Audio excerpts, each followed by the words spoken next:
All right, it seems both competitors are in right now, so we'll just join in with them.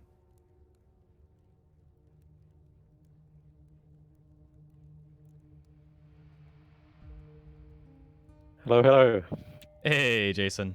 How's it going? All good, all good. Mm-hmm. Wow, needed to mute the stream on the other tab. That was Got a little bit of echo, a little feedback, a little babble going on. Yeah, hearing your own voice slightly delayed being played back to you, isn't this a technique they use for like crowd control and stuff? Because it I really have no messes with your idea. head. Oh, I It's bet it yeah. does mess with your head. Yeah, definitely. Oh, looks like I'm really low today. I need to get my head up a little bit. I swear you've been creeping down week by week, and I'm using a oh man, maybe I should just like move the webcam instead. That works. I'm using a different chair today. Because the normal chair that I use for this is a little bit big, and I'm like right up against a couch basically, and so it like always like smacks into the green screen all the time. So I'm just using like our regular like chairs, like dining room chairs, I guess you would call them. yeah. I don't know. They're like super cheap IKEA things. You've probably sat on one in your life because they sell so many of these things.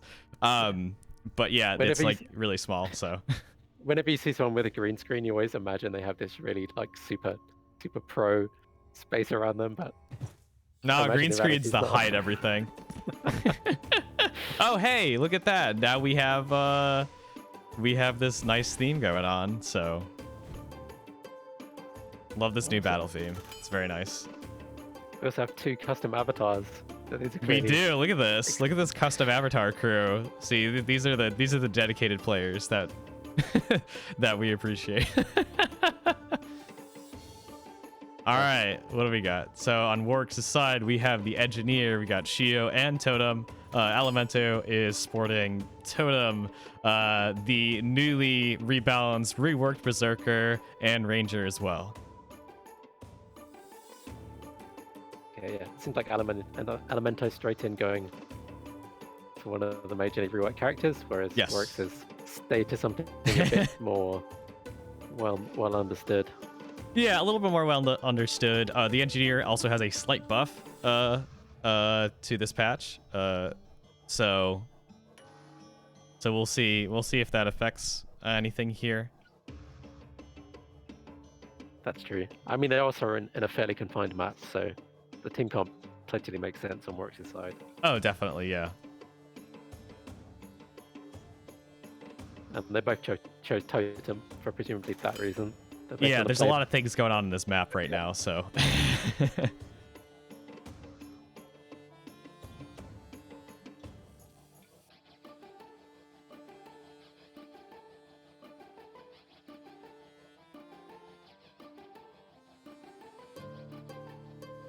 Don't mind me. I'm just gonna move some stuff around.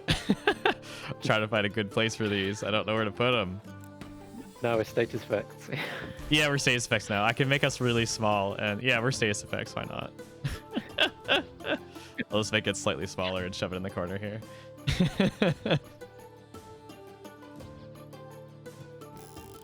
All right, starting to see a little action here. Shio is starting. Excuse me. Yeah, Shio is starting to get targeted. And now we are seeing some rather spicy terrain happening. So both Warriors and Elemento are going to have to move those characters out of the way unless they are going to take a little bit of damage there from the falling debris. Yeah, I mean, Warwick's defensive formation here. It's going to be tricky to adapt to this. I feel like he needs to move people around quite a lot, or just tank the hit of that falling rubble, perhaps. Yeah, definitely. And Works is doing the Works is helping Elemento out a little bit there. I mean, Elemento is going to be able to move Totem out with no problem. So definitely putting their Totem into that nasty goo right there is going to help out a little bit.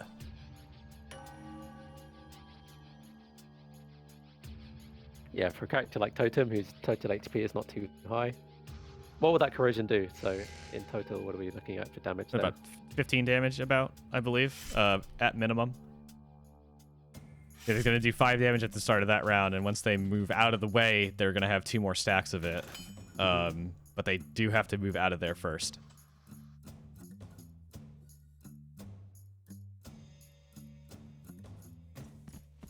Alright, seeing some combos going on right there. Shio is starting to take a decent amount of damage.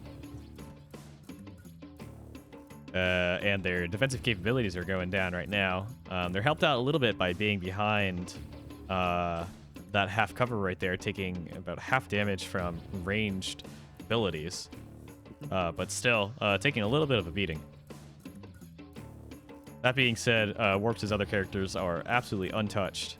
So we'll see if they can kind of catch up in the meantime. So as you saw right there, Elemento moving out of that corrosive tile right there still has 2 stacks of that effect. So they will be taking 10 damage over time from that. Shio finally being able to take a turn here. We'll see what they can do. There's really no healing that needs to be done. Just a general puncture could do the job. It's kind of a gamble at this point to risk focusing up at this point, because they only have 22 health and they don't have as much defensive capabilities as they once had, and it's going to take a while for that character to go again. Yeah. So I mean, look at all those turns in the meantime. That's yes, definitely. That's scary to me. At this point, I'd be trying to maximize the kind of last ditch. Yeah, just a little bit of damage, and it seems that's what Warx is going to do here.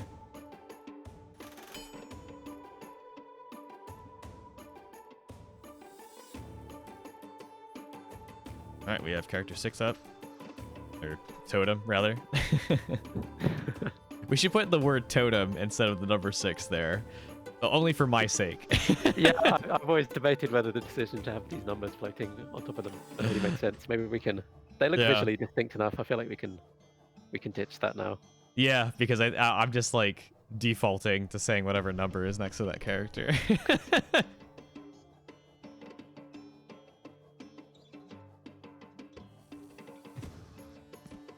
Yeah, my thinking was that initially we would not be able to really put much visual distinction between the prototype characters, but even though what we're seeing here for both Shio and Totem is totally placeholder stuff, they're at least they've got a bit of visual identity to them. Oh, definitely, yeah. Yeah, definitely having that little spear and all that kind of stuff helps out. The shield. I mean, without that shield, we wouldn't have Shio's name, so.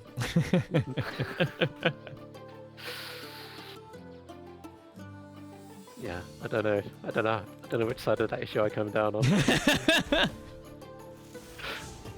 All right. Well, we are seeing. This is basically Shio's last stand at this point. It looks like we're going to see another attack from the Berserker, probably. If not from the Berserker, then from Elemento's Totem. I think either one of those characters could probably do that last bit of damage there. Mm-hmm.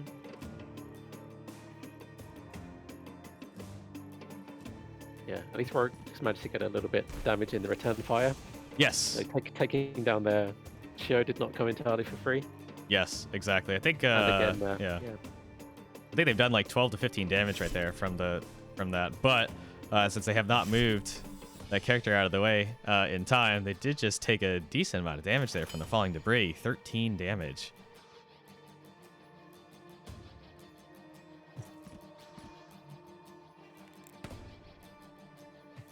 Seeing a very good combo going on there, using all the characters. Woo! I'm not sure how much Totem was really damaged before this, but it seems that between that combo and the falling debris, and that'll do it. Mm-hmm.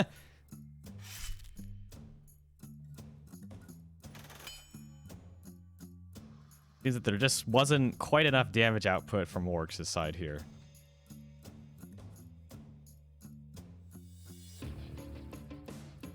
Definitely a couple of inopportune falling debris, but you know, that's just sometimes how it goes. Yeah, that was interesting. I'm interested to hear Warwick's Warwick's feedback for like how that. Yeah. Okay, I guess next we'll have Elemento against Exordium.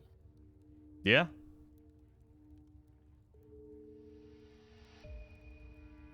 Warwick's was experimenting. I see. Warrior's nerfed slightly. It's not that bad. You don't have to abandon the warrior completely.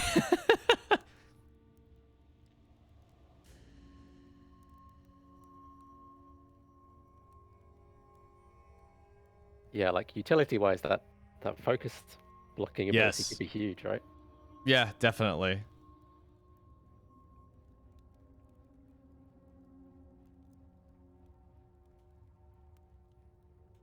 Did we see much change there in terms of the Berserker's ability use? I think we mostly just saw. What did we see there? I don't think we saw much bleed. I don't think. Berserker didn't have that many rounds that weren't like, because there was, as far as I can remember, there was one round with the Berserker that did a killing blow, which they were looking to just do their kind of like basic ability there instead of the bleed ability. So there's definitely a use case there. All right. Looks like we're in. And we will join up with them in a second. Interested to see what the battlefield will be. It's nice now that there's this whole extra element of anticipation and Yeah. wondering what the layout will be like. So we thought about reducing the amount of falling debris for this patch, but I believe we kept the set of layouts the same. Yeah, we did. And eventually at some point we'll probably limit that a little bit.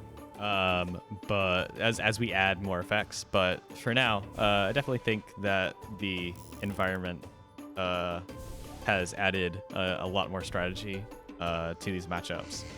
So I'm cool with the falling debris. I mean, right now we want to see it get a lot of play and see people figure out how to work around it. Yeah, but yeah. Ultimately, it's not going to define the game. Falling debris. It's going to be one of several different kinds of maps you may totally find yourself on. All right, seeing Berserker on both sides of the battlefield there. Definitely a good character to use in this specific battlefield. All right, Ranger focusing up here. So there was also a slight buff to the explosive round. This is true. I believe it was 2 more damage to the primary target and also the splash damage as well. Yeah, so that's right. Those little buffs do add up, especially against characters like the Berserker that has low elemental defense. So that +2 damage is actually a little bit more sometimes.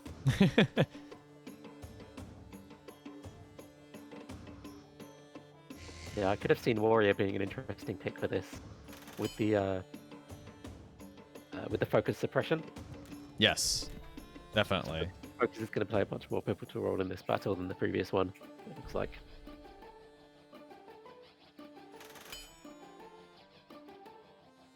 All right, Berserker is up.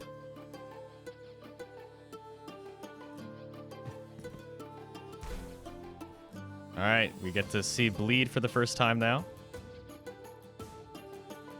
And that's going to come up pretty much immediately here as Elemento's totem is going to be able to move or not move in this circumstance. If they don't move, they will be taking a lot more damage from the Berserker, from their abilities. But if they do move, they will continue to take that bleed damage.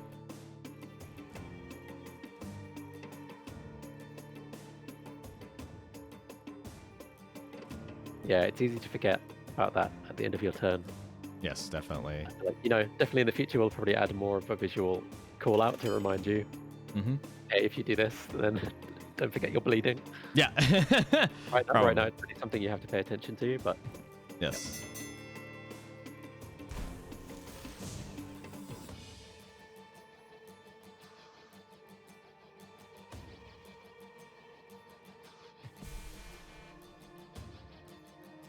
As of right now, Character 6 is still taking bleed damage, or totem rather.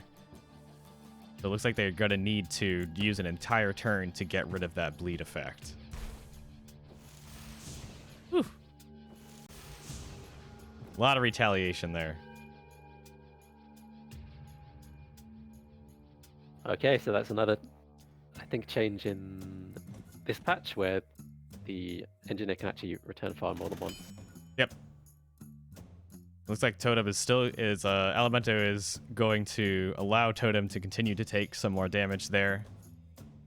Considering how often they get turns, they can still get a few more turns out of that character and end up getting them into a good spot and then leaving them there.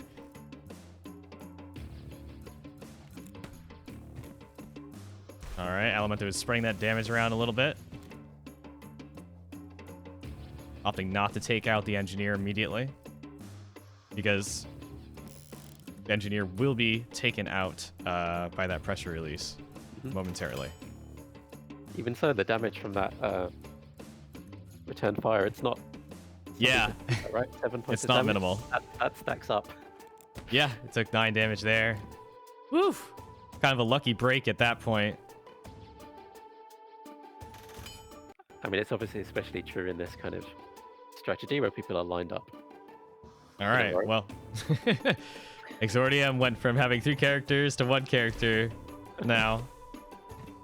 However, taking out Elemento's Berserker there, the Berserker with the last one standing bonus is pretty frightening, especially when their turn is coming up. So it looks like Exordium will be able to take out Totem pretty soon here. Elemento is now focused up as well with the Ranger, so...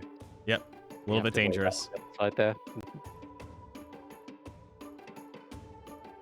Exordium does have some choices. Yeah, of course, if Totem gets taken out, then the Ranger will be the last one standing. Oh, that's a rough break.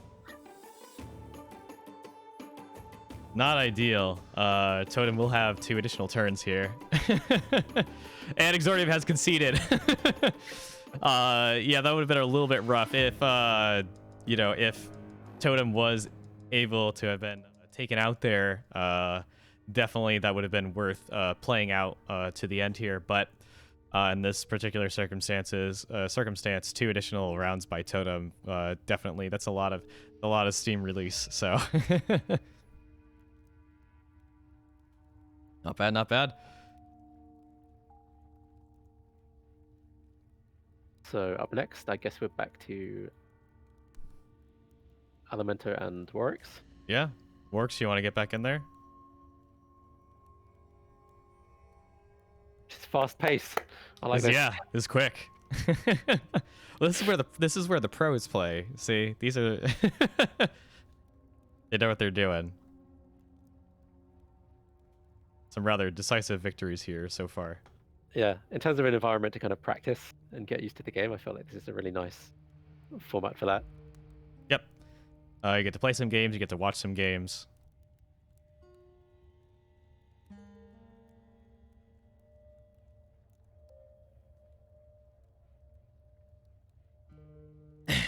Berserker didn't get a buff, they just got changed. What are you talking about?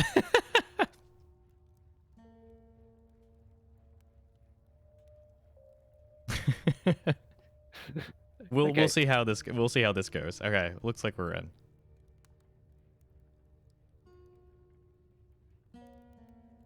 Yeah, I don't. It's an interesting question of whether we consider this a buff. I think not. I think we've made them more interesting and more of their abilities. We've buffed some of their abilities, but overall, their raw like single attack damage output I think is probably slightly lower. Yeah, yeah. In terms of those crazy buff the Berserker and one hit your opponent kind of strategies. I mean that's still viable, but it's like marginally less extreme now. We just gave a bit of love to the abilities, which really saw very little use.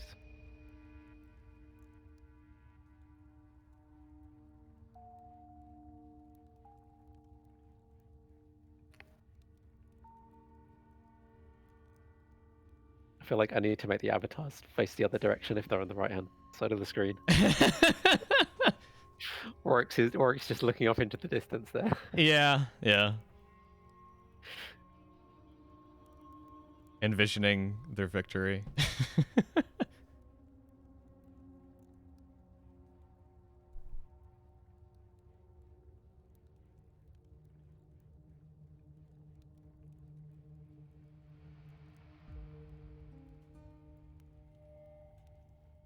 Of course, if anyone else wants to jump into the ring at any point Yeah, yeah. in this format. I see Paul lurking around there, maybe.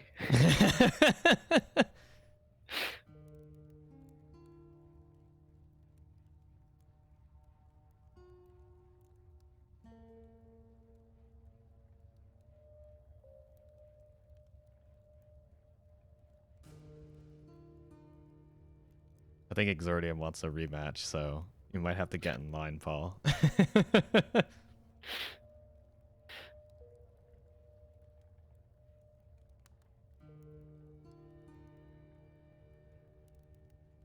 Interesting. We're spending a while on opening formations here. Yeah, I'm curious because we can't see what the battlefield format is right now, so I don't know if that's affecting character, like picking the characters, or I don't know if it's a situation where it's taking a while for them to place their characters, which means we might be looking for some counterplay with the initial character layout. Hey, there we go.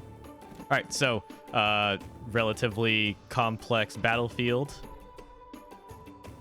So that probably tied into it. Elemento picking the warrior, so a lot of changes there. Warwick's going for Berserker. So we see a character on each side that has been changed considerably for this new patch. So that's probably part of the reason why it took a little bit of time there to kind of weigh all your options.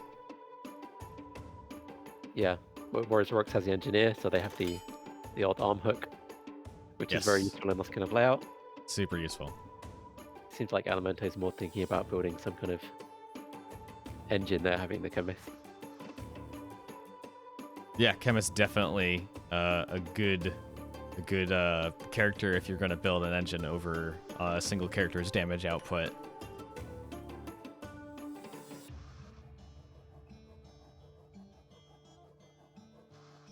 All right, we see an interesting totem placement right there. Probably looking to damage Berserker as much as possible before the Berserker can take another turn. Also, considering that there was only one open slot in that row, no other characters can be placed in that row, so you can't really mitigate that damage for the totem. So it's particularly devastating to the Berserker due to the fact it's going to take 5 damage per round there due to their very low elemental defense. Ooh, yeah, that's tough. All right, we're going to see something interesting here with the placement of the falling debris. All right. On both sides there, super devastating if you get if you get placed into that unfortunate tile. I think Elemento is probably glad of having their chemist up the top. Yes. That would have been a little bit hairy otherwise. Yeah, it looks like nobody is super set up to force anybody into these tiles. Yes. A shove could do that, an arm hook could do that, but maybe there can be some finagling. Yeah, we'll see what happens here. Yeah, the warrior still takes a little bit of setup in order to use their focus abilities, so it might take a little while for them to, produce a shove, but we'll see what happens.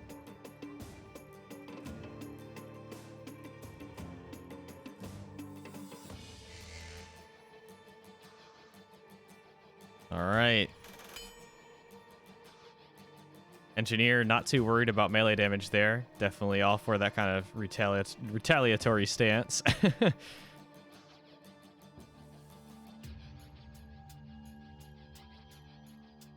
Lots of choices going on here. All right. Trying to push back the chemist in the turn order. Doesn't quite happen, but we do get a little bit of damage in there. Trying to pick away at that character as much as possible.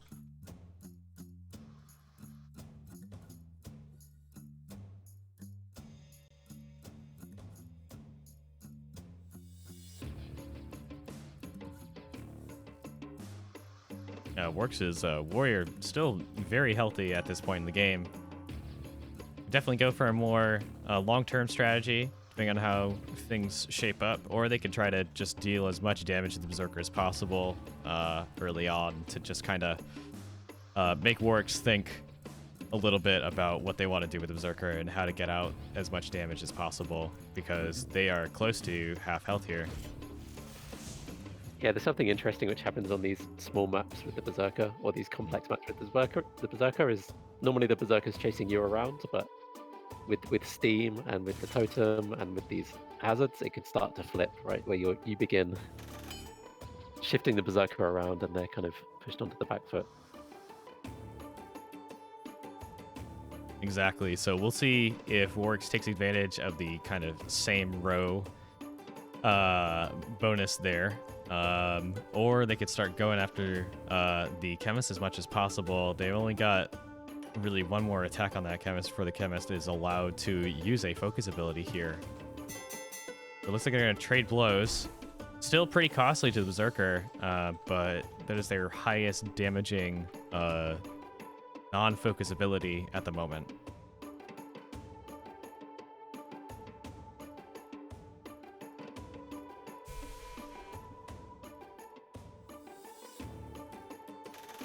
All right, opting to stay in that row, probably maybe a misplay there, because it looks like the Berserker might be taking a decent chunk of damage over the next few rounds. I mean, I used to sometimes think that when watching Warwicks, but now I just don't allow much. Yeah, you can never know with Warwicks, so.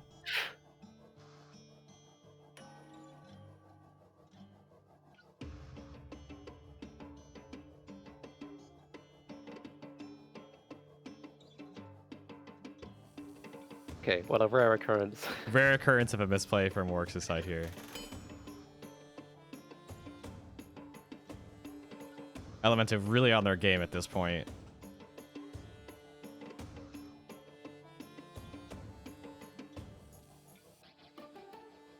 It seems like the Berserker's going down before the Chemist. Yeah, definitely, especially opting for the healing right here. Not a lot of opportune areas for that Chemist to move right now. It stays in that row, they're going to continue to take damage from that totem, but if they move into any of the other spaces, they run the risk of getting pulled into that poison. Yeah, you know, I think that recovery patch was a good move. Like, I would have got overexcited and just done the focused flame attack. Everyone loves that focus ability, though. It's a decent chunk of damage.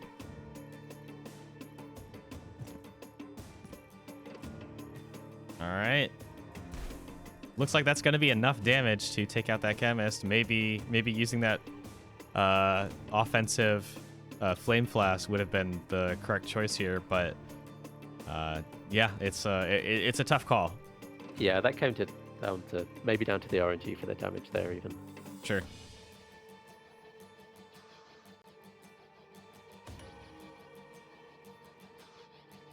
We're pretty tied up right now.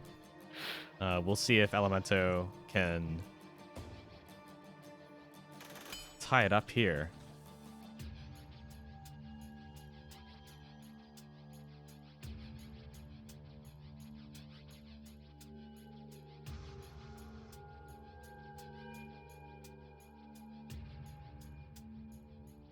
The unfortunate thing for Elemento is that while they are going to take out that Berserker, they are going to... Or excuse me, the unfortunate thing for Warwicks is that they are going to be able to take out that Berserker on a back tile, which only leaves that Engineer in an unaffected area for that totem. So they're going to have to dance around one character a little bit in order to get out of that steam, but they're still going to be able to get targeted, so... Yeah, I mean, in this kind of situation, grinding down that warrior's HP is going to be an ordeal, I think. Yeah.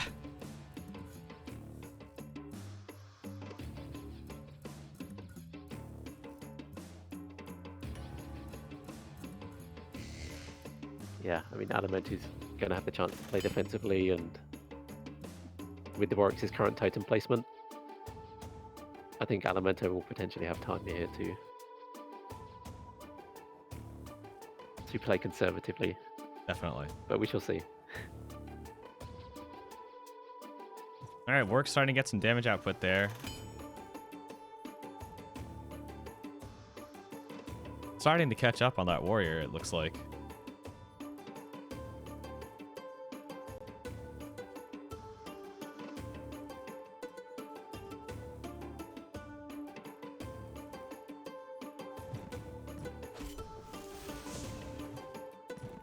Especially with that return fire, it's getting a little bit costly.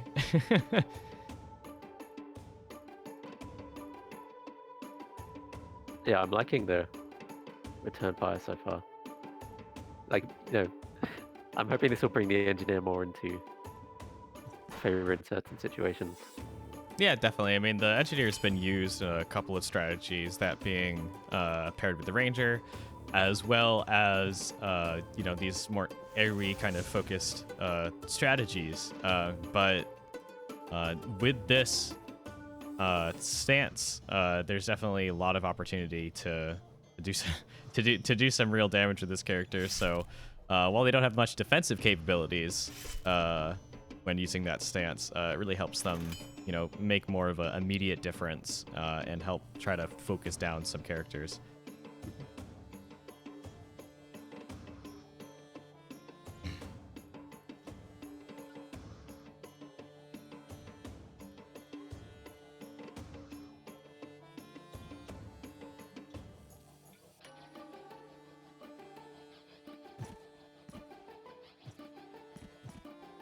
Yeah, and something we shouldn't overlook in this situation is the last one standing bonus and exactly when that kicks into Yeah. effect.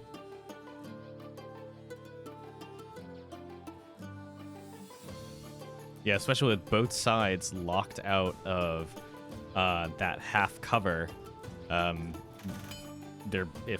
Say for example, if Warwick is able to have their engineer up as their last one standing, then Elemento might be in a little bit of trouble if they are able to use their Fire Lance. Yeah, exactly.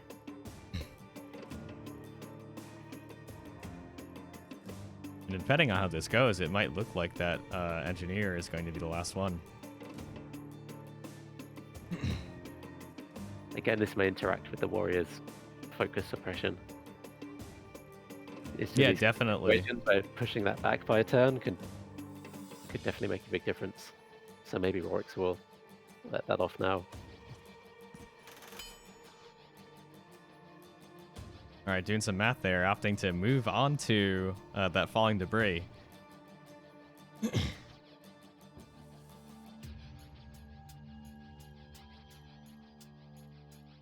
Yeah, I was kind of overlooking that as an option. I was thinking, Element doesn't really have a way to get his two characters on the same row there. Yes.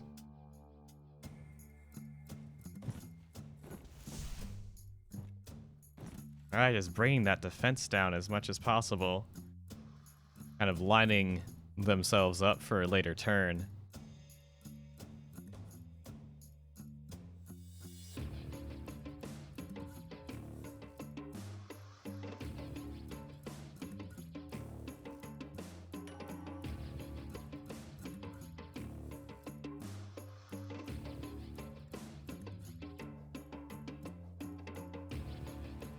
Getting to the point soon where the totems start getting 2 turns in a row, or 2 turns before they're starting to react, which is going to become significant.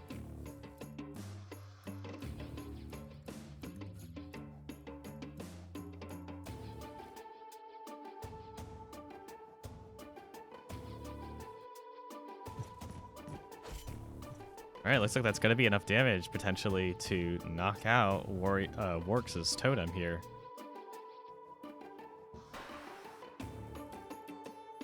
And that's it. That's exactly enough damage. And Warwick does have that last one standing bonus now.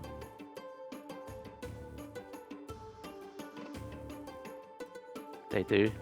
And now Totem's up and has a good chance to... a good chance to punish the engineer. Exactly. All right, here we go. See how much damage this actually does.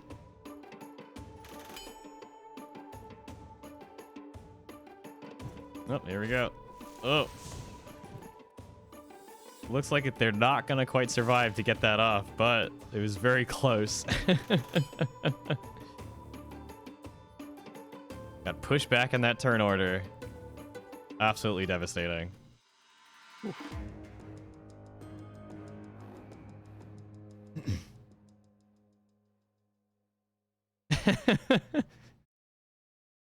It's okay, Works. It happens. Yeah, in terms of the matchups, I think those were... That could have gone the other way. I could have seen that going the other way if things had played out slightly differently there.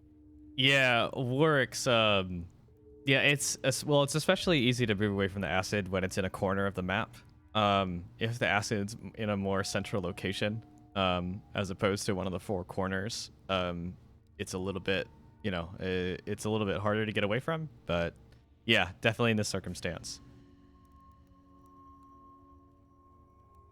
Yeah, there's a lot of hazards going around there between getting hooked into something, trying to stay away from the totem,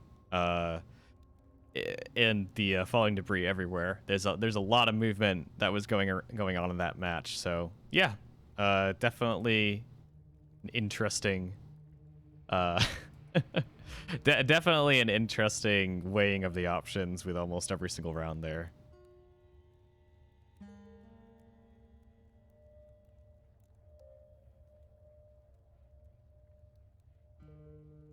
Might be good with 3 acid tiles.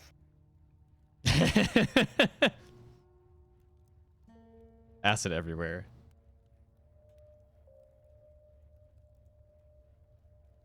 All right, it looks like our next one up is Elemento and Exordium.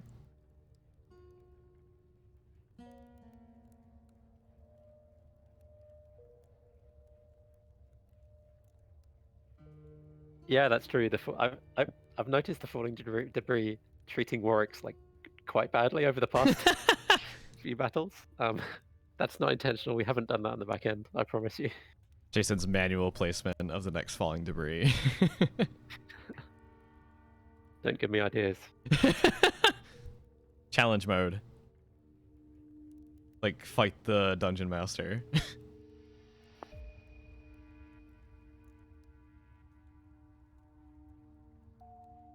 Yep, Exordium, go for it.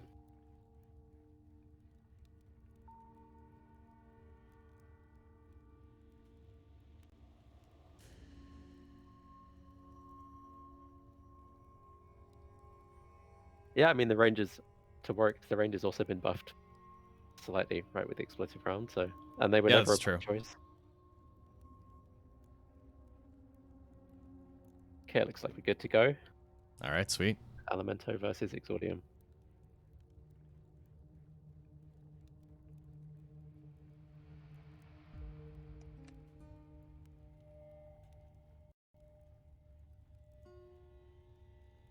All right. Yeah, I mean, Warx is 1-0, right? He's got the avatar, he's got the trophies, he's got the...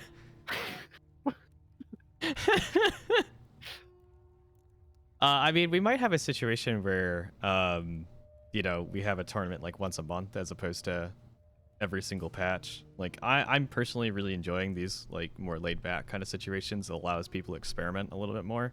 And we get to see that in real time as opposed to just, having people go lab by themselves or something like that. We get to see labbing in person here.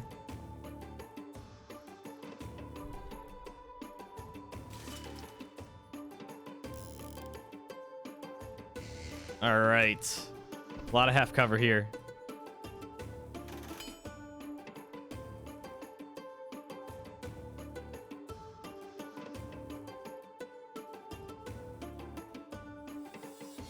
All right, we see Chemist on both sides here, so we'll see how the strategy kind of diverges between these two teams, basically by the use of this character.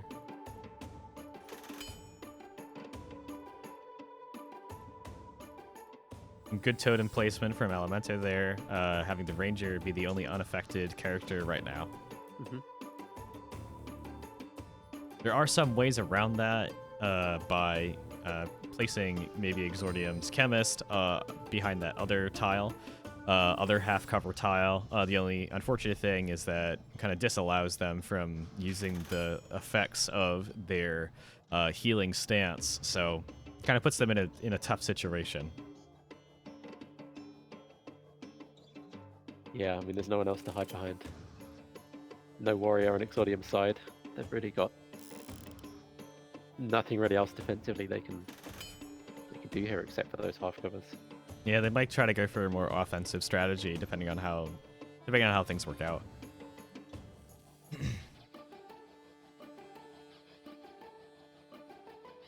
All right, we're going to see a delayed turn here into an engineer.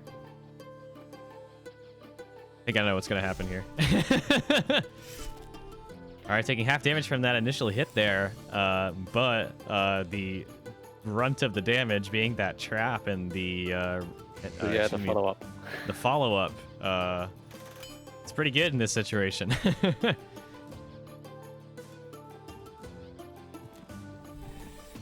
All right, I think I've seen the strategy before. Trying to get as many rounds out of that ranger as possible here. It might not quite be enough damage to knock out Totem, but it'll get them very close.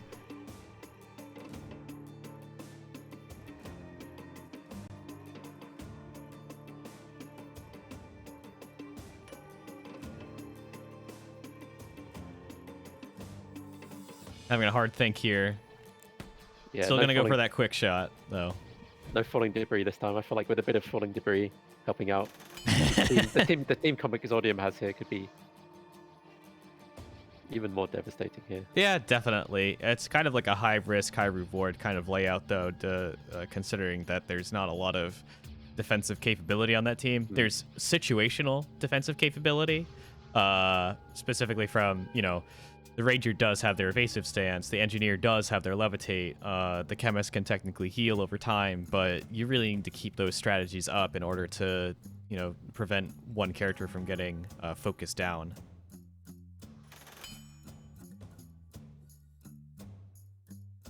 Yeah, that's right. I mean, it's probably a good thing then for Exordium that Elemento doesn't have a super focus heavy team comp themselves. Getting close there. Oh. Getting down to dangerous levels of health. And yeah, it's very fortunate for Exordium right now. All right, again, back behind that half cover. Chemist is up.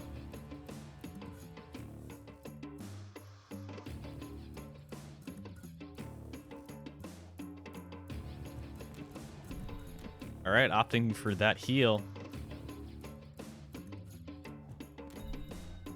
All right, going full heal now.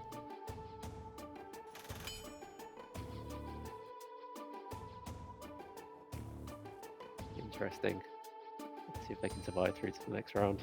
Yep, there's a lot of rounds coming up before that Chemist can go again, but that's not really the point here. The point is, can Exordium knock out Totem before before they can get another turn, before they can deal some decent damage. They're also in a pretty good spot now because they're going to take half damage from any ranged attack. So, and the Chemist isn't geared up to attack themselves. I mean, they have options with.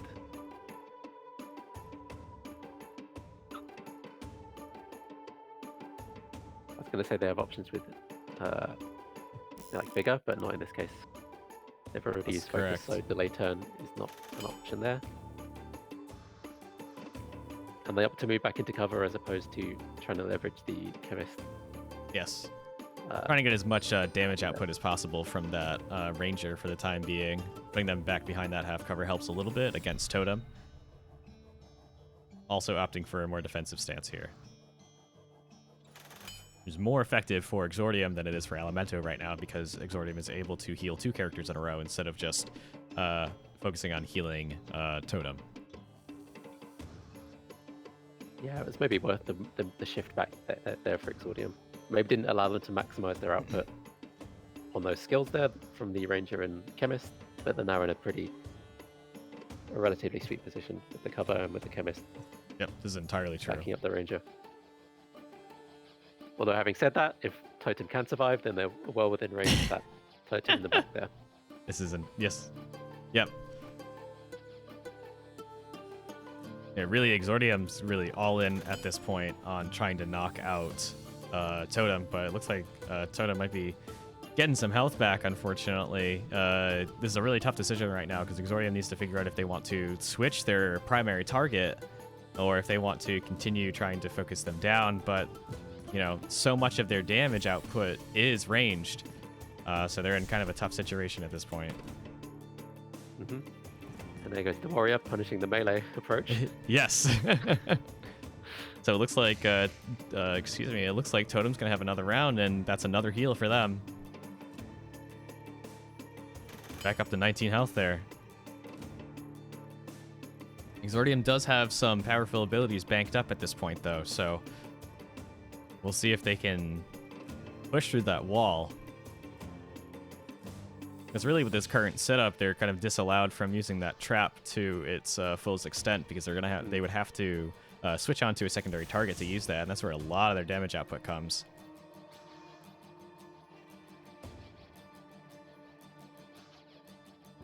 Yeah, I feel like the positioning on both sides has been quite on point here.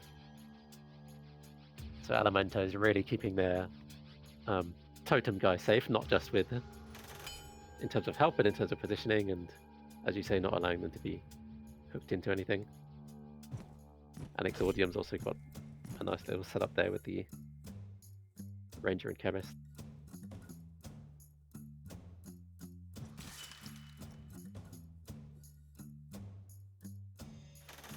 Is this an invitation to get hooked into a trap?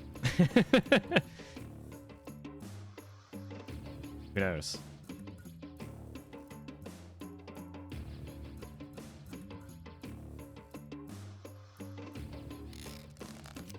All right, we see a more long-term strategy here. Still has that decent attack bonus right now, but moving back into that totem, unfortunately, taking some damage passively.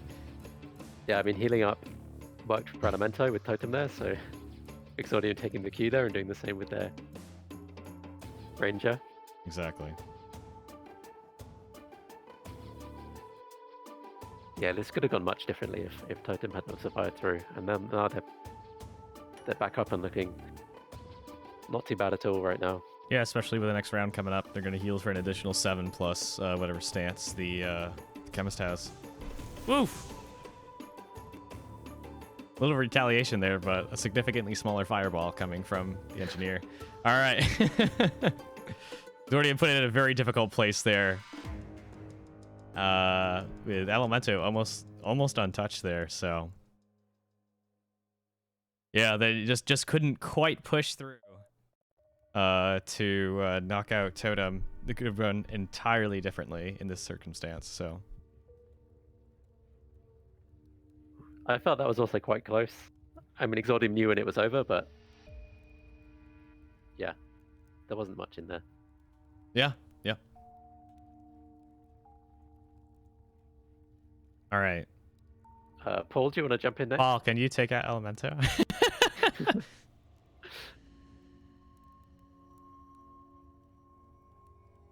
Excuse us while we tweak the numbers in the background.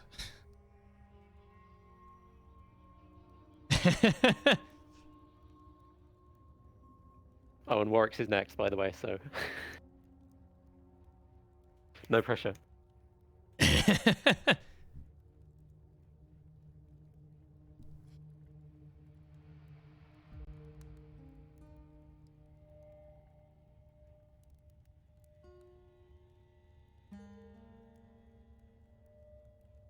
And they're in. All right. So Warwick's is mentioning the possibility of doing more tournaments. I don't know if a weekly stream is viable for us, but we could bring back an old idea, which was the kind of just having a game night on the Discord where we set a time and do this same format maybe, but without making you set up the green screen. It really doesn't take too much, but I do live in an apartment that only has one room, so my partner has to be quiet. She has a very loud keyboard.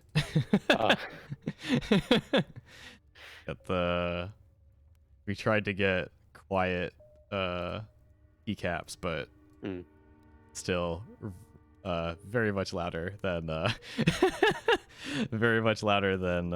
normal like membrane kind of keycaps. the trials of living in like a basically one room. Yeah. Yeah, so just as Roxy's saying, something with just a more kind of friendly format. I could also see maybe totally. working this in for people in other time zones, because we kind of Yeah. chose this time on Saturday because it seems to be the peak in terms of when people are online, but maybe there are other people. And do let us know if another time zone would kind of fit better, because if we added a second event on the off weeks, we'd maybe look to do that Yeah. on a slightly different schedule.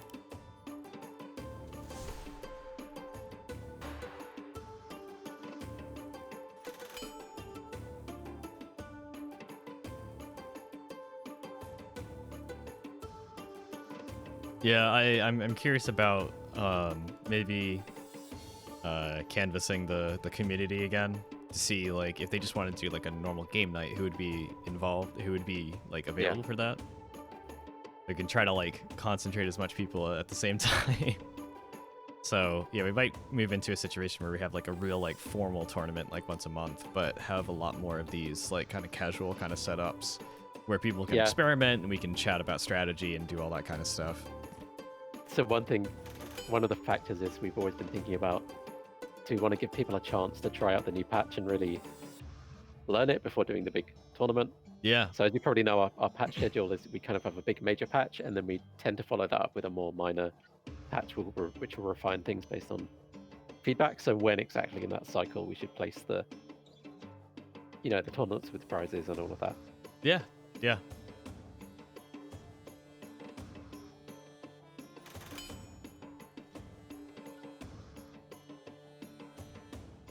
All right, looks like that ranger's gonna have to move out of the way there.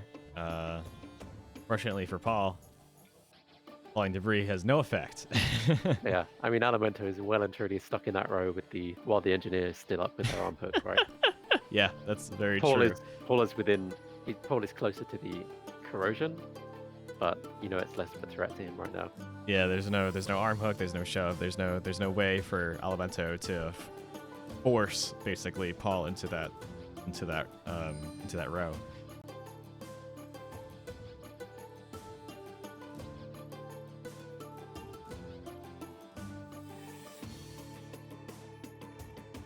On the other hand, Alimento's totem is in a position where it can actually target 2 different people. Oh, definitely. Whereas Paul is much more limited. They can only target 1 character at a time, essentially, depending on what column they put it in, and they only have that one effect of the totem. All right, looks like Alimento's going to stand their ground.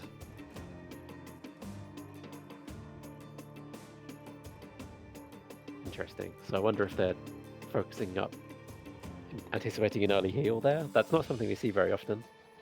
No, I mean, there could be a certain, thinking about how much damage they're going to take from this falling debris up front versus how much damage over time they're going to take from the shock module from the totem before their next turn. So that can add up, and they do have 1, 2, 3, 4, 5, 6 rounds. I mean, plus the corrosion they would have been pulled into. Yeah. I mean, that's it's pretty costly. All right, focusing up on both sides here.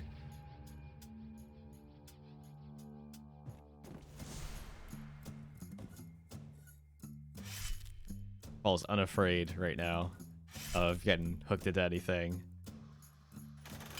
Basically has 2 rows to play with, where Alimento kind of only has 1 in this circumstance. And Paul's also positioned such that Alimento is much more limited with their totem in terms of what they can achieve. Exactly.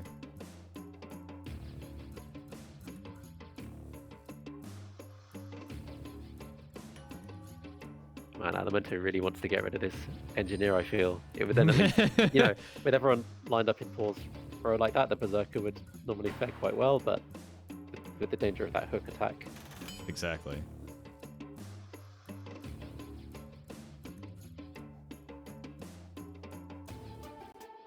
All right, Berserker also has the chance of moving out of this right now, but don't necessarily have to. All right, definitely using trade blows there very effectively.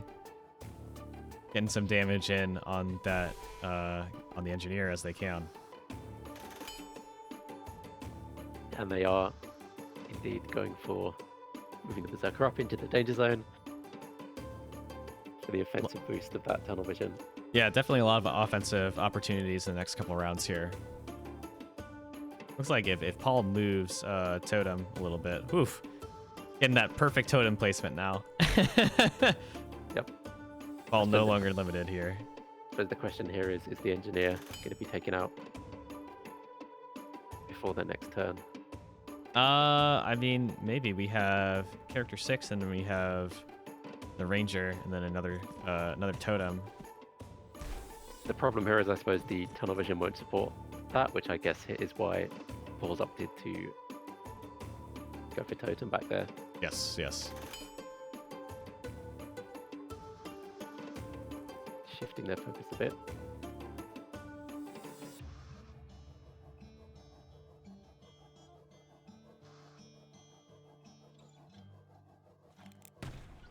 Woof.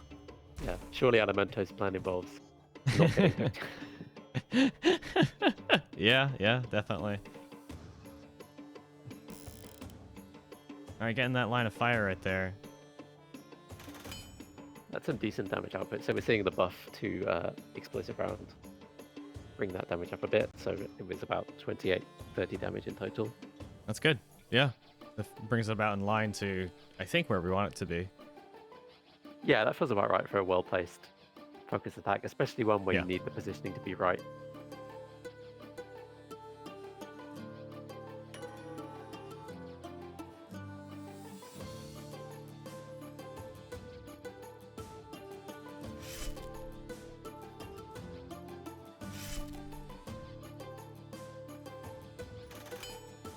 All right, here comes the engineer.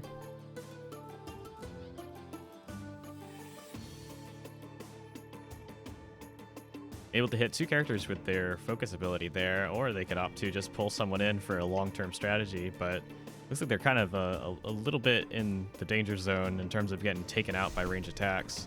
Mm-hmm. They are going to go for the poison. So that's going to do some decent damage over time to that Berserker. Not quite enough to knock it out completely, but just another attack will do it. And not to mention, their tunnel vision's not going to trigger on the warriors next. Exactly. On the totem. On totem next turn. Yeah. Exactly.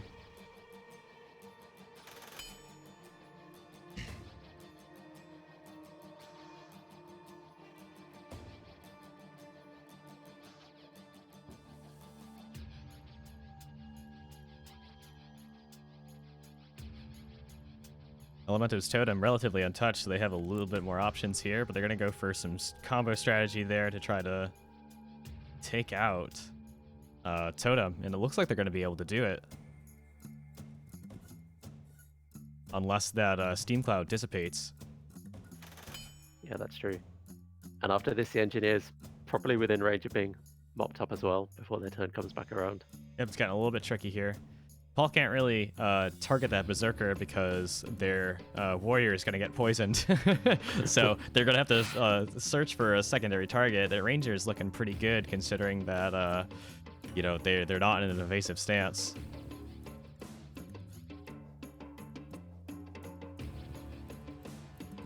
Tough situation, though. Yeah, that's right. There's also the question of whether they use their next turn to immediately get a totem back down or just go for a couple of points of damage. Yeah, I don't know if I mean, it depends on if that Steam Cloud's going to dissipate. If they take damage, they might be done. See how much damage that is. If Paul moves out of the way, they're going to take more damage. So Paul might want to stay there, but they're going to move out of the way. And that is going to be it, taking them out. It's enough steam damage. First blood there, so we're now in a 3v2 situation, but both of Paul's characters are focused up. And the Berserker is still poisoned.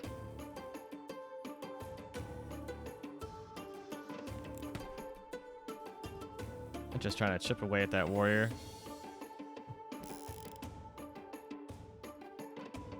Moving up to get as much attack bonus there, kind of that shoulder-to-shoulder bonus. Gonna help out the Berserker a little bit.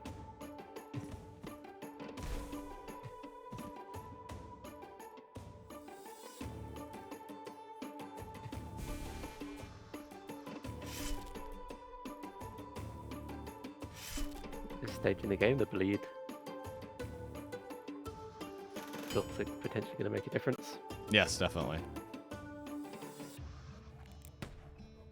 Woo! And that's going to be it.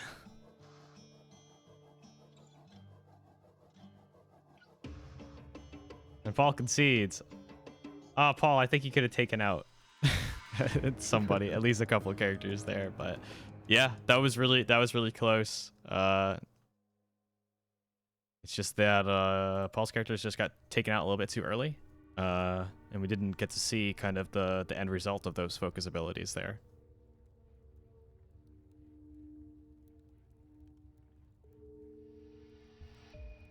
Yeah, Alameto's been practicing.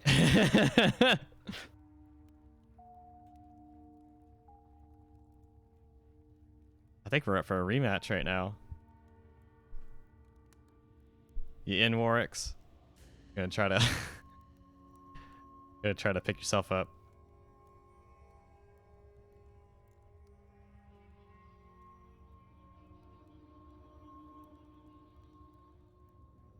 Hey, Yosef. Yeah, we'll check you out in a little bit.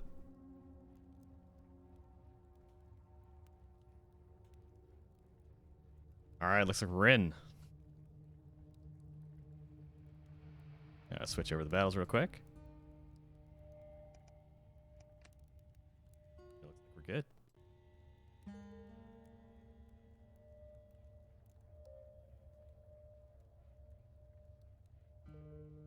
Yeah, we use Discord. We are at Stray Basilisk or for Twitter and /Stray Basilisk for Discord. So just join up there. You can check us out. As soon as you join the server, you should get a direct message from a bot giving you a kind of a login and download code and all that good stuff. So you can just immediately start playing if you want. So yep, yeah, let us know. Still pretty free and open right now. Yeah, pretty much. Yeah, so you've just wandered into our fortnightly session where we basically play games with members of the community. So today it's kind of a casual round-robin format. Other days we'll do tournaments, which are a bit more serious, but still all in good fun.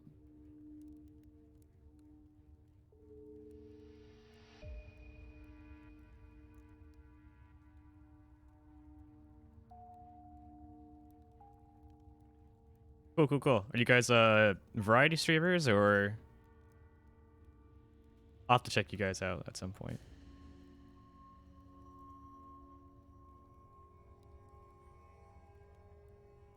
Awesome. Yeah, I'll definitely check you all out. Do you have a link to like a certain page or something like that? You have permission to put a link in there.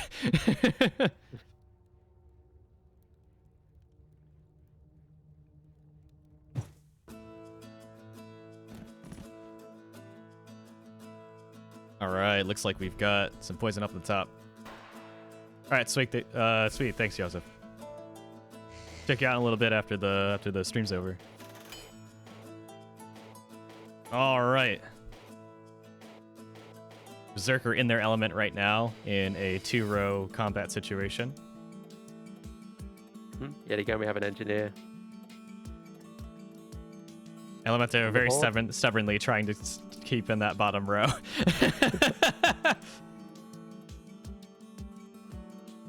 We'll see if they can stick in there without getting clobbered too much by that Berserker or by falling debris.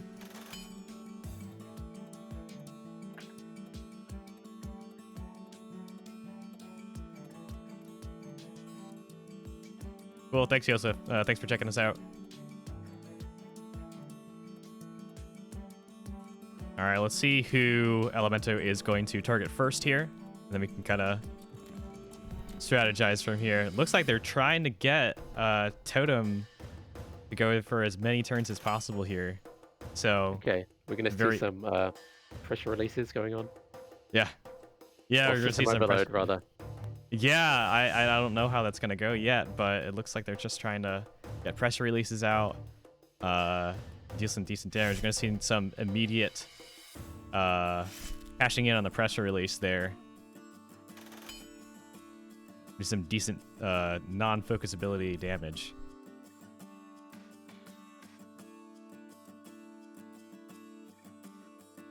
All right, we've got a totem down. Let's see if they do the offensive or defensive totem right now, because at this point, if they go offensive with that shock module, it's really not going to target anybody. But Elemento is very much, let's say, encouraged to not stay in that row because of the Berserker. So, although at some point, Elemento might not have a choice because of Warwick's pull there. So, yeah, I mean, the middle row is threatening enough with the definitely with the corrosion. Yeah, it's interesting because it looks like Warwick's has a few options here. They can either, the best option I think personally would be to pull the Warrior, considering that it looks like the Chemist is going to take some damage anyway. So moving them out of there is not an opportune thing. But by focusing up, they can kind of transfer that choice later on down the line. Especially if they're going to go for a more defensive stance here with levitation, and they're not going to, and it looks like they're going to go directly for that return fire, unafraid of being focused down. We've got a Warrior, we've got Totem, we've got Chemist, so Works is betting that combo of those two characters is not enough to take out your Engineer at this point. Yep. Yeah, I mean, and as we've seen, that return fire is quite effective. Yeah, definitely. Attacking the Engineer or the Berserker in this situation is not free. No. All right, Warwick's Berserker is up. It's a very high impact character, so we'll see how they use them here. They have quite a few options on how they want to use the Berserker, especially this early on in the match.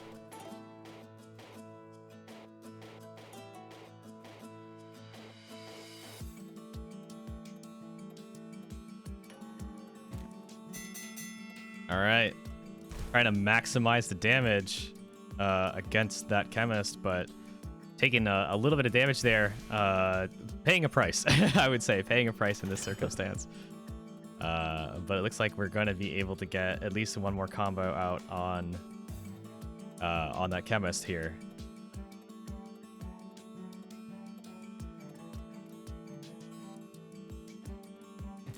All right, we got a press release into a Berserker assist right there. If my eyes don't deceive me, it looks like that's probably going to be enough between the second half of pressure release plus the falling debris. It looks like it's going to be enough to knock out that Chemist. Yeah, that's around 16, right? 16, 17. 18. Yeah, definitely. Oof. Taking some hits there.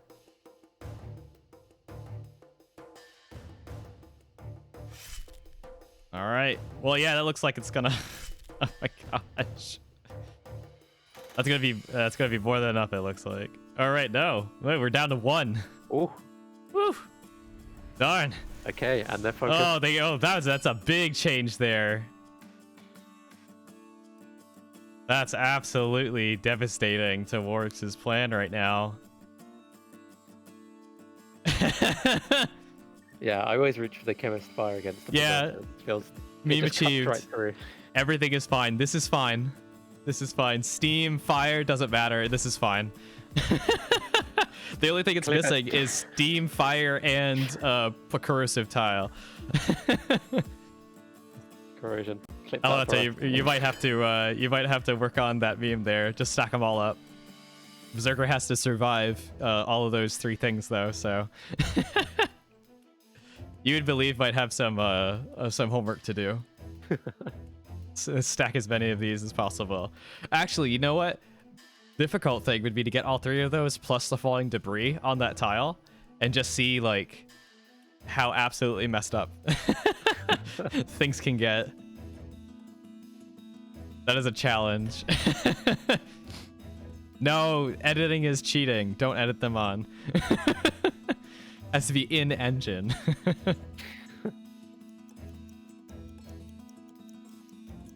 So we need that GIF because we need the fire going and the fire and the steam moving around in the corrosive tile bubbling.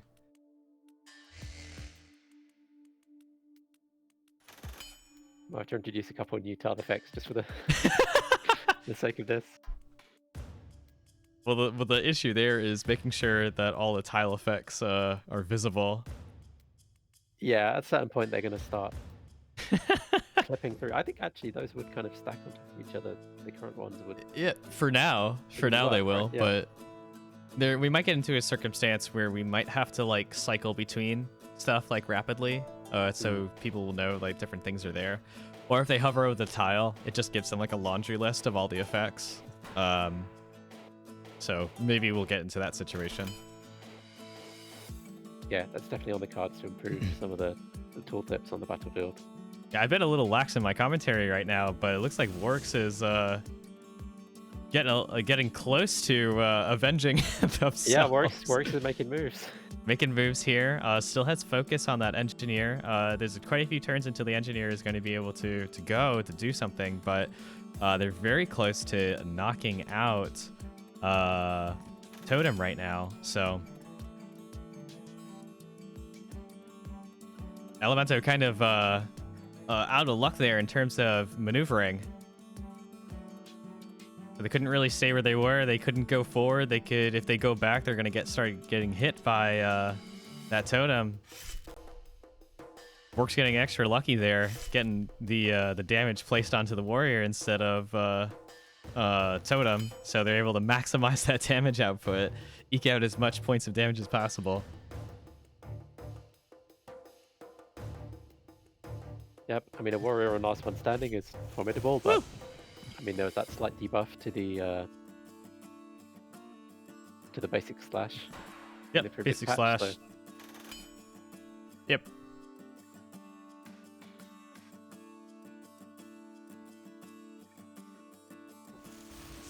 All right, bring it home. 13 damage. Still has 8 health, but unfortunately for Elemento, Works does have 2 rounds on Totem, so that's more than enough time to get some pressure releases in there to kind of mop things up. All right. We finally have a new King of the Hill. But really well played on both sides here. Yeah, that was great. So I'd love to see Warwick and Exordium next. Yeah, if you're both up for that. Yeah, Exordium's still around. We can definitely do that. And then we'll see what Paul can do with the victor of that one.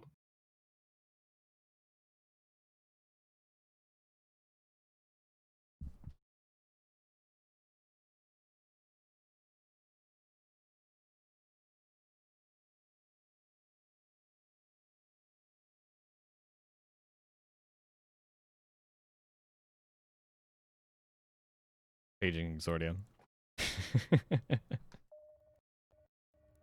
Exordium to the tournament chat.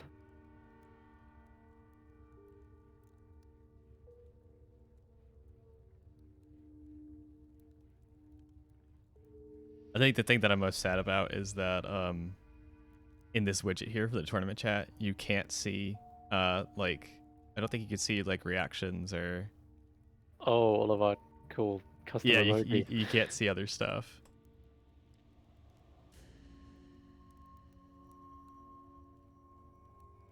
Yeah, I threw it on there, you can't see it. yeah, I don't know why. Yeah, so I had to like refresh these because I think they finally like integrated this fully into the app or like the desktop application. Before it was just like, I don't know what they did with it, but yeah, when I booted this up this morning, it was like, it was completely blank and did not do anything. Ooh. So I'm just like, huh, I guess they might have changed something. So I went onto the website and there was just like, oh yeah, it looks like I have to install some add-on into actual Discord to get this to work now. So, oh, interesting. But hey, hopefully that means better integration down the line. I hope so. It's completely the same now. It still uses the web page to generate the thing. It would be different if it generated the the embed code within Discord, but it doesn't. So, kind of funky. I don't know.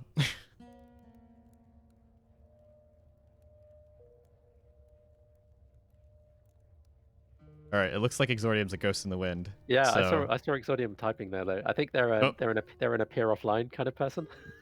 Yeah, Exordium's very popular, so cannot be disturbed.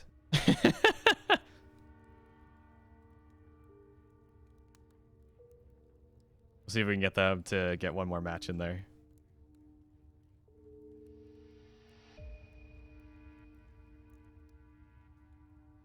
Yep, otherwise I guess we'll have Paul step up to the plate if Exordium doesn't join us in a minute or two. A pure offline kind of person. You know, some people like their privacy.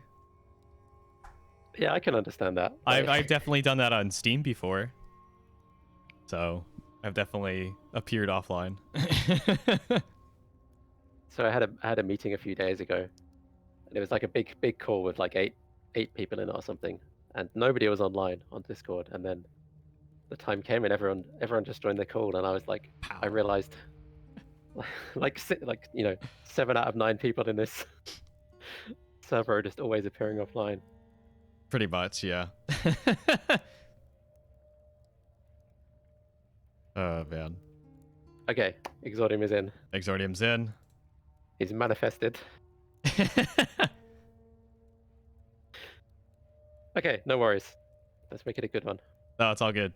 Last battle for Exordium.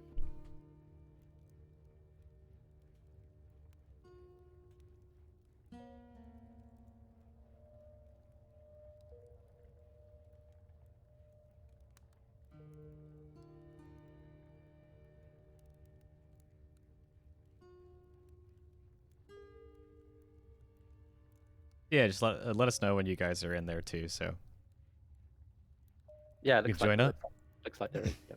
Oh, really? Okay, cool. Sweet. Treat.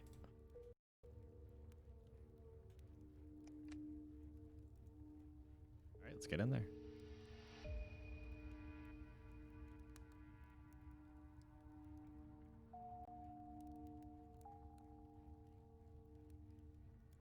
Oh man, I was looking at Microsoft Flight Simulator, and I'm just like, oh man, I really want to do this, but that's too much. It's too much stuff for a game that I'm not sure my computer can handle. So... Yeah, I haven't really followed it. I've seen it cropping up on social media and Reddit and stuff recently. It looks good. Yeah, is it just about like the realistic mapping kind of stuff? I used to play some of the old flight sim games like way back in the day. Yeah, so I think the difference between this one and the previous one, or at least people could correct me if I'm wrong, is that I think they pulled in all the information from from Bing Maps. So like everything is like relatively well detailed. There's still some like really weird stuff that happens when you pull in data like that. But it's relatively good. Like people have found their houses and stuff like that. And it's absolutely wild. But no, it's cool. I feel like I would want to get like a HOTAS for that though, and that's just, I can't justify that right now.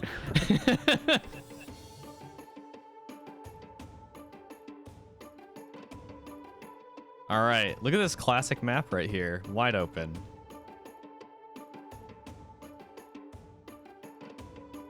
Yeah, it's been a while since I've seen one of these. Unfettered by the requirements of positional requirements of different terrain effects and stuff like that. Warwick's able to put a very much a perfect placement of that totem though, so yeah, interesting. Yeah, even on the largest map, Warwick's has chosen to go for a mission-based strategy of sorts with the totem. I mean, totem is very effective, so especially if you can get people off guard and put that totem right in the center of the map, it helps out a lot.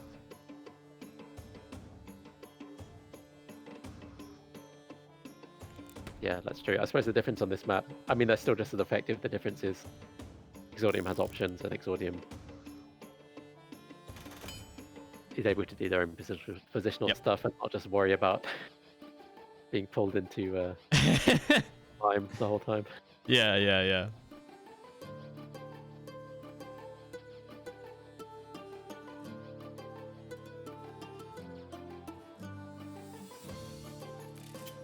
All right, wrapping it up.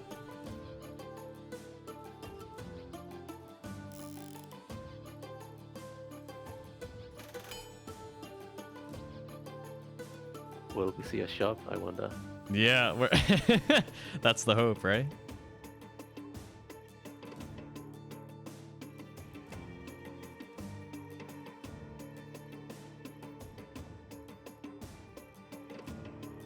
Yeah, I mean the same with slam. Have you seen a slam yet? Knight? I don't think so, not yet. Jason, I have a question for you. So, say right now, all positions being the same, the warrior has shove up and ready to go. Yep. So, if Shio jumps into the defense of the ranger when the warrior uses shove, does anyone get moved? Oh, okay, you just blew my mind there. That's You know, I don't know if we account for it. Will it crash the game? I feel like either the Shio will get pushed, the ranger will probably stay where they are, and Shio will get pushed like through them or behind them. I feel like that's what's gonna happen. But do you think it would get pushed into the trap, or do you think Shio would get pushed into totem? Because I don't know if they're technically their home tile changes when that happens. Oh, it does. Yeah, they move. I think they would probably get pushed into the trap. Oh, that's really interesting. I've never even thought about that. So yeah. Wow. Yeah, this is an edge case.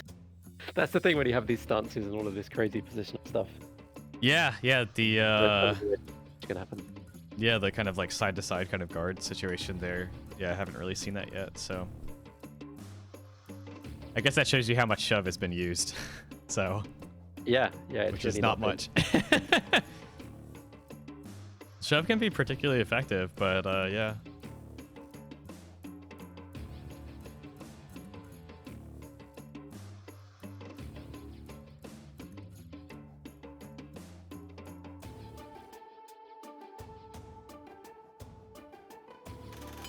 Yeah, sure, Elemental, definitely. If you want to do that, I'm very curious.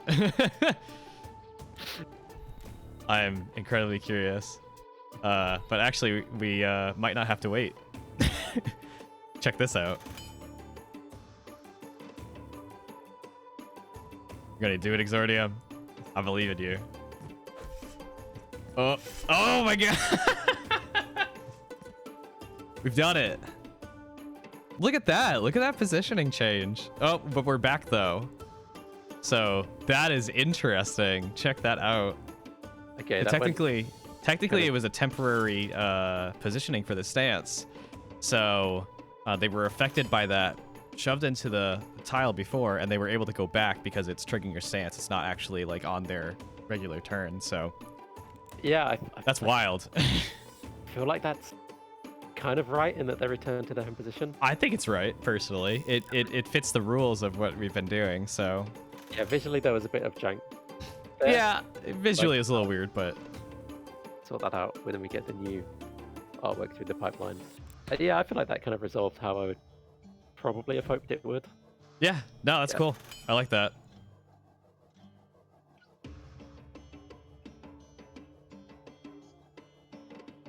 Yeah, I didn't even think about that. That's pretty cool. I'm just waiting when the game finally launches. The YouTube video, I made a computer in Steamhounds. Oh, jeez.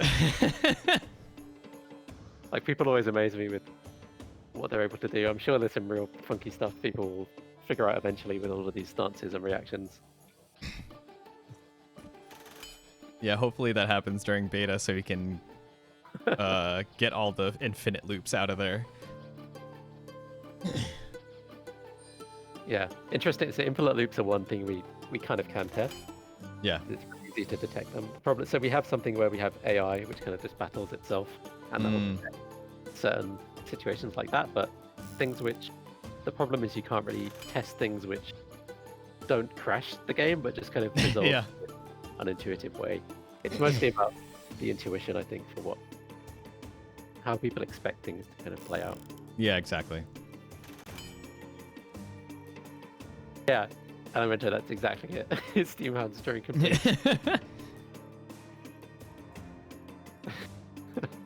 Oh, man. All right, looks like Exordium is going all in on that warrior redesign. So able to pretty effectively shut down Shio there.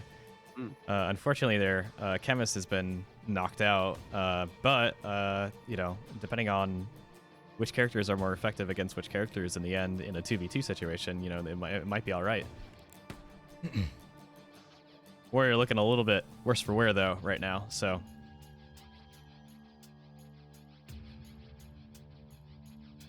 Did their job, but that's particularly difficult against such a tanky character. Oh, yeah.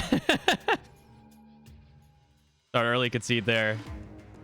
Definitely with the turn order coming up, it would have been incredibly difficult for Exordium to come back from that. But we got to see some really cool stuff happen. Yeah, that was interesting. Awesome. Okay, Exordium, are we saying goodbye to you for today? Yeah, yeah. Thanks for hanging out. All right. I think we got time for a couple more in here. Yeah, so, definitely at least one more.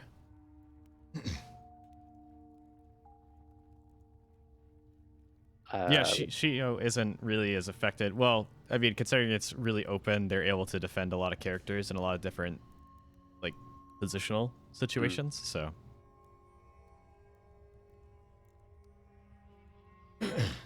Paul v. Warwick's? Yeah, I think that's fair. Yep. If Paul's up to it.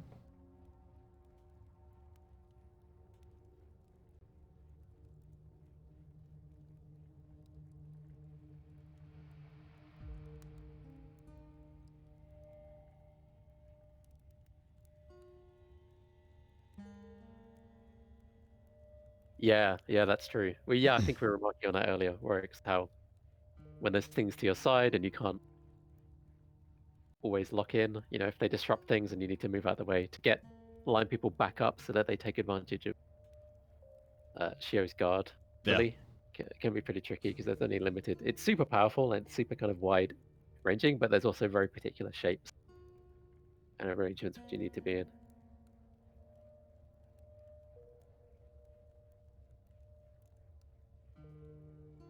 All right. Switch on over.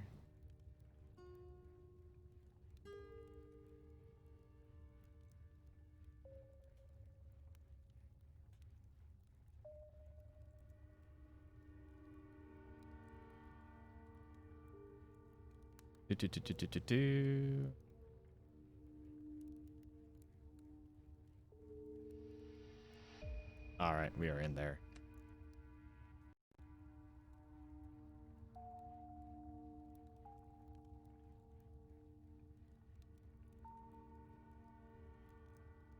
I just got word from Exordium that they might have been experiencing some connection issues, so I don't know if there was any... Is there anything in the logs, Jason, that can catch that kind of stuff, or... Yeah, on the back end we can... Can he, is there anything that he can send you that would help out with that, or...? So if it's like a server thing, then that's all kind of saved on our end. No, if it's like a lagging issue, then that's something I can look at without any extra stuff. Okay, cool.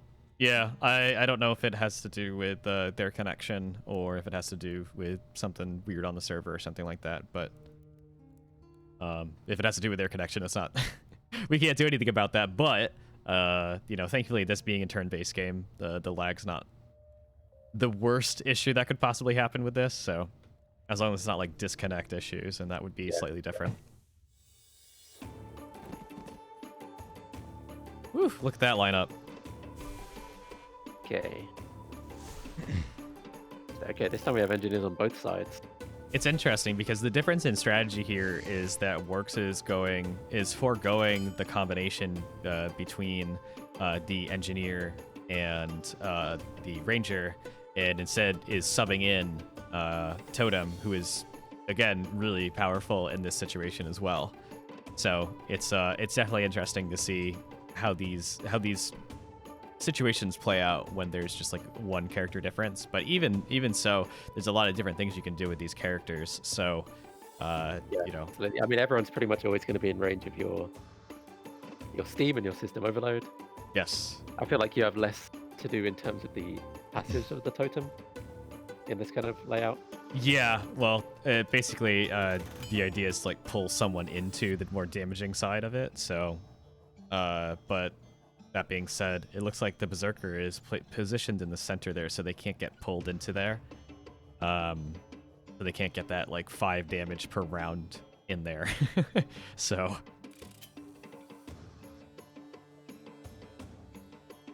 looks like we're going to see something particularly nasty on Paul's side, it seems.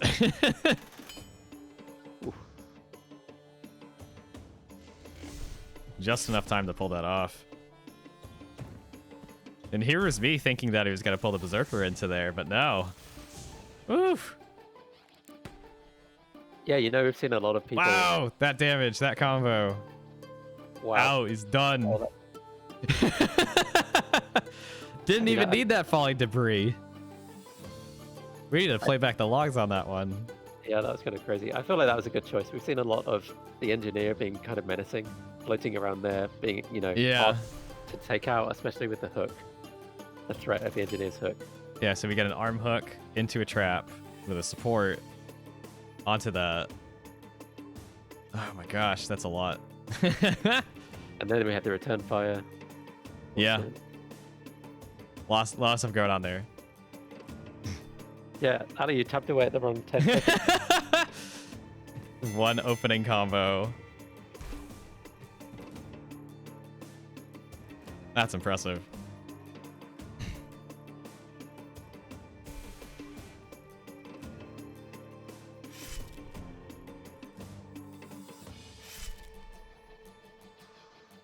Poor engineer. It's...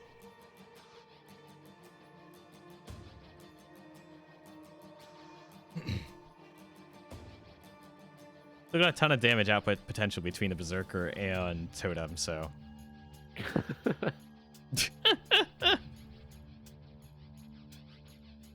The combos never end.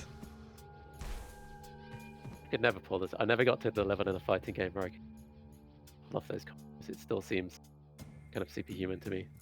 Yeah, I'm terrible. The only thing that I got anywhere like okay at was it Samurai Showdown 2, I believe, on the original arcade. I was always in the annoying spot where I would put the time in to like learn the basic movesets, but I'd still be beaten by people who would just smash buttons. You need solid footsies capabilities. Yeah. Yeah, we used to. I used to go to this summer camp or whatever. That was like this indoor soccer or football camp basically, and they couldn't have you like. Hang on, football? What? Football, yeah, that's how you pronounce it, right? Yeah, go on. And they couldn't have you like possibly do physical activity all day every day for like 8 hours straight. So they had like some arcade machines in there as well. So what they did was they cut all the wires underneath in the actual like junk of the arcade machine. So you could rub 2 wires together to get credits. That doesn't seem super safe in hindsight. I mean, you're teaching these kids to hotwire a car, basically. It feels like it's that's what it felt like, because they just took out all like the coin collector area, and they cut a couple of the wires, and they're like, yeah, just rub those 2 wires together and it'll activate and you'll get credits. I'm like, oh jeez. At the time I was like, yeah, this is amazing, I can play as much 1942 as I want, or like in my case Samurai Showdown, which if you nudge that machine too much it would restart itself. So oh man, Work's still hanging in there. Needs to finish off that ranger before they can switch on to another target.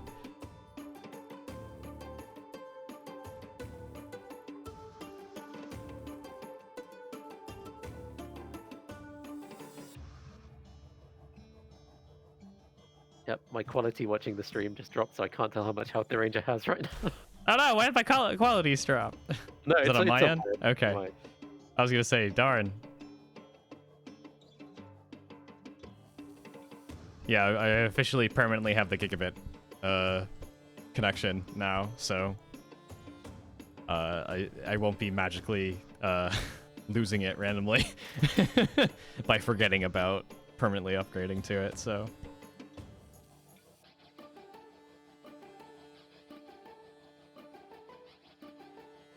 Also, I've had 0 issues with the client this time. Like, there's no hiccups or anything. Sometimes when I when I've got this going, sometimes it does that like audio hiccup on occasion that it'll stutter. Like the frame rate will be fine, but I'll get like an audio hiccup knowing that I'm dropping frames from the client, not from the stream itself. But I've had 0 of that today, so that's really cool actually.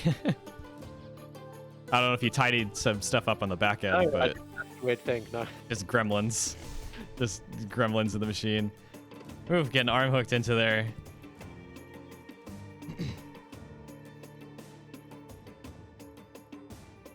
It looks like Totem's gonna have another round though.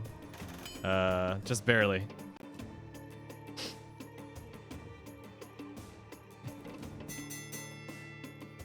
All right, trade as many blows as possible. gotta get that engineer out of there. So I wonder if it would have been worth delaying the turn to try and go for like a last one standing on that Berserker there. Either the last one standing or getting a... Well, no, you can't tunnel vision that either. So, yeah, maybe. Well, at this point, it would have just been... Well, I don't know if delaying turn's going to work because they're not going to take critical damage quite yet. So...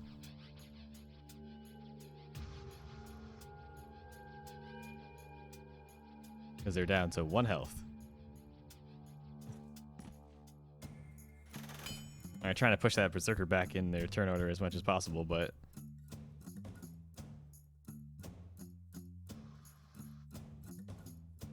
Yeah, I mean, Paul's going to need to use a turn to finish off that totem, or Steam's getting laid down at the very least.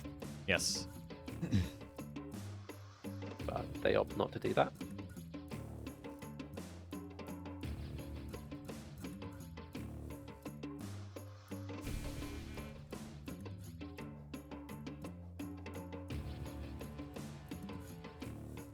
All right, last one standing activated, ready to go.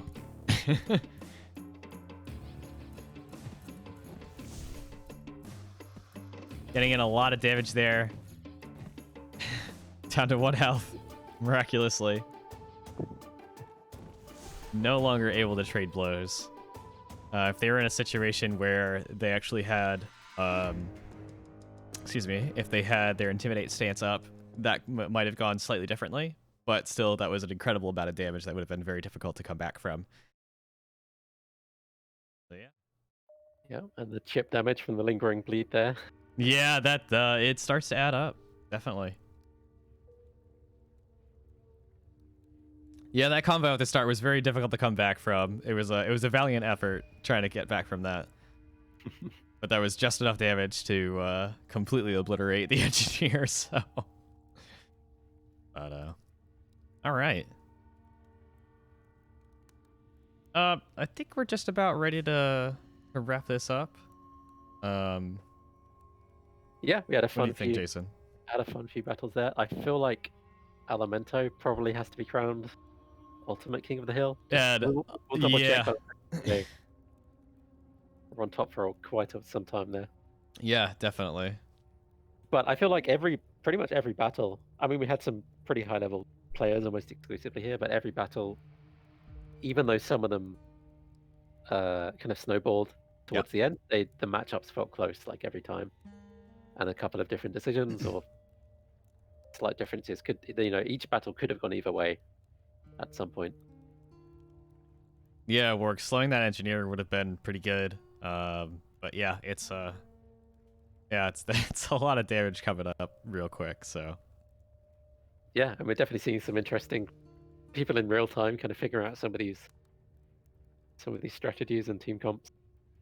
Yep. Yeah, it's always interesting in the beginning whether or not you want to take advantage of a tunnel, unlike an early tunnel vision off of totem, or place the totem down immediately. It really depends on like how much damage you can get, or at least in my opinion, it depends on how much damage you can output from a shock module over time versus getting in like really early combo damage with that Berserker. So okay, yeah, you're having to think about the kind of indirect effects and the action economy, and yeah, things over a longer term here. Yeah, like those first few turns can really determine the tone of the rest of the battle. So like having to put down a totem and have it not have, if it doesn't have any immediate effect, it's you're giving up a lot of like initiative basically. So it definitely has to be worth it. So another thing I think we saw today was some interesting kind of revivals and turnarounds. So some recovery through healing. A lot of smart decisions to stay in the danger zone of certain effects based on some, at this point, quite advanced like weighing up of one of the factors. Yeah.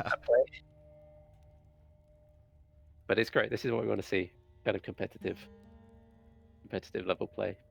Yeah, totally. Some cool stuff seen today. So, well, all right. I think that'll do us for today. So if you are watching, this has been our casual play day, basically. Sorry, it just started raining outside, so I'm like, what is that sound? Yeah, so if you are not following us already, feel free to do so on Twitch. You can follow us on Twitter at Stray Basilisk. On Discord, we are /Stray Basilisk. Jason's actually just putting all those links in there real quick. Also, we are on Steam right now currently, so you can wishlist. That helps us out like immensely. So if you want to do that, that's really cool. So, and I'm actually probably gonna stop the stream pretty soon because I'm afraid of losing my power again. Last time we had heavy rain, it just cut it out immediately. So anyway, yeah, had a really great time, and yeah, I'll see you all next time. Take care, everyone. Bye-bye. All right, later.